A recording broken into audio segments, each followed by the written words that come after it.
C'est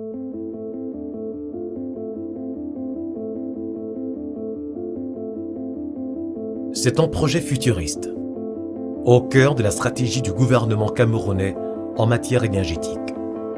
Présenté aux investisseurs du monde entier et soutenu par la Banque mondiale, la Banque africaine de développement, la Banque européenne d'investissement ou encore l'Agence française de développement, le projet de construction du barrage hydroélectrique de Lampangar se veut riche en promesses.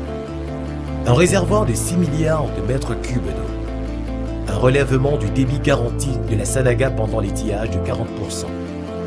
170 MW de puissance additionnelle pour les barrages de Sangloulou et Edea. Une usine de pied de 30 MW pour électrifier la région de l'Est. Les chiffres qui entourent le projet donnent du vertige. Au lancement de ce projet en 2012, par le président du Cameroun, Paul Biya, celui-ci a affirmé que ce projet contribuera à faire en sorte que la pénurie d'électricité au Cameroun ne sera plus alors qu'un mauvais souvenir. Un souvenir à oublier, mais à quel prix?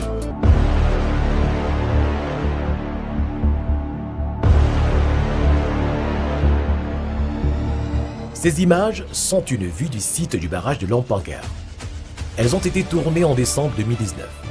On peut y apercevoir distinctement l'immensité forestière complètement ennoyée par les eaux du fleuve. Une véritable catastrophe environnementale. Selon Global Forest Watch, entre 2012 et 2018, le projet du barrage a entraîné une perte de la couverture forestière de 36 100 hectares, soit une superficie 2 fois plus grande que la superficie urbanisée de Yaoundé, qui est de 183 km². Dans un effet domino, la perte des forêts a entraîné une émission de 2,79 millions de tonnes de CO2 dans l'atmosphère, avec comme conséquence directe l'augmentation des températures moyennes dans la zone. De plus, cette perte des forêts a également eu une conséquence directe sur les animaux qui ont perdu une partie de leur habitat naturel. Cette vie qu'on vit aujourd'hui, là, voici ce phénomène. Vous-même, vous voyez un chimpanzé, un sino qui est en divagation, qui marche maintenant avec les enfants dans le village. Vraiment, nous sommes déjà en insécurité. Ça ne va plus. Comme tous les habitants de ce recasement, Maha Claire est originaire de Lampangar village. Village qu'ils ont dû quitter à la suite du projet de création du barrage de retenue d'eau porté par EDC, la compagnie en charge de la production de l'électricité au Cameroun. Selon EDC, tous les aspects sociaux et environnementaux ont été minutieusement évalués et pris en compte. Des aspects qui vont des infrastructures sociales, culturelles et même de santé. L'entreprise a même annoncé les mécanismes de reconversion professionnelle. Pour le moment, la pêche qu'on fait dans le lac, on ne fait pas parce qu'on ne connaît pas. Ce qui fait en sorte que le poisson même, on achète pour avoir, il faut acheter, et pour acheter même, c'est pas facile. En dehors de la zone de recasement, Lampangar, qui d'apparence a été tracé sur les modèles de zones préconçus par le projet, les autres villages et campements demeurent dans la précarité. Alors que ceux-ci ont été contraints de céder leurs parcelles de terre pour accueillir des campements additionnels en contrepartie d'un accompagnement conséquent de l'État. Nous avons demandé à EDC de nous rapprocher la formation des pêcheurs ici, sur place. Ils ont créé ça à Belabo.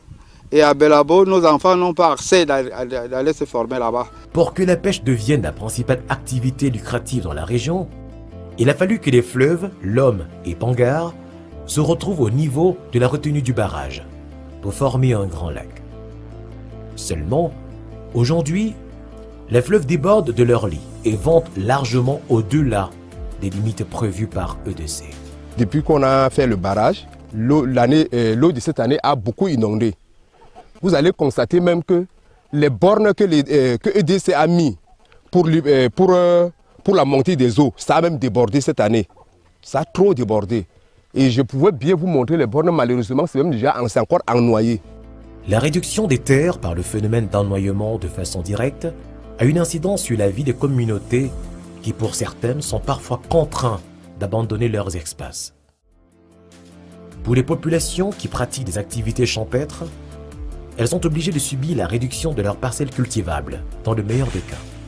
Et parfois, quand survient le pire, ce sont des récoltes qui sont englouties par les eaux. Ainsi, la recherche de nouveaux espaces à viabiliser pousse les communautés à s'opposer sur la question frontalière, pendant que l'envahissement de la terre ferme par l'eau réduit l'espace de terre initialement alloué au parc national de Ndeng, ce qui représente une réelle menace pour la préservation de l'environnement et de la biodiversité. C'est l'eau qui a tué ces arbres comme ça. C'était une forêt touffue. Ils sont morts à cause de l'inondation. Alors, il est important pour les pouvoirs publics de comprendre quels peuvent être les impacts d'un projet de barrage hydroélectrique sur les communautés et l'environnement, en capitalisant sur une étude de cas comme celui du barrage hydroélectrique de Lampangar. Dans l'urgence, il se dégage des actions et des mesures à mettre en œuvre pour contenir les conséquences sur le long terme. Pour le cas des communautés présentes, il serait important de commencer à réfléchir sur comment est-ce qu'on va trouver plus d'espace aux communautés pour mener leurs activités. Pour ce cas, il est question aujourd'hui de leur montrer des techniques pour pouvoir saisir d'abord les opportunités que crée le barrage, notamment la pêche, pour qu'ils puissent être des bons pêcheurs pour pouvoir d'abord mieux se convertir à leurs nouvelles activités. Dans le plan directeur tracé par le gouvernement pour conduire le Cameroun sur la voie de l'émergence en 2035, le développement du potentiel énergétique est une priorité et il passe par la construction et la mise en service de plusieurs barrages hydroélectriques. Alors, le cas du barrage de Lampangar pourrait faire tache d'huile et servir de cas d'étude pour préserver au mieux l'environnement et les intérêts des populations.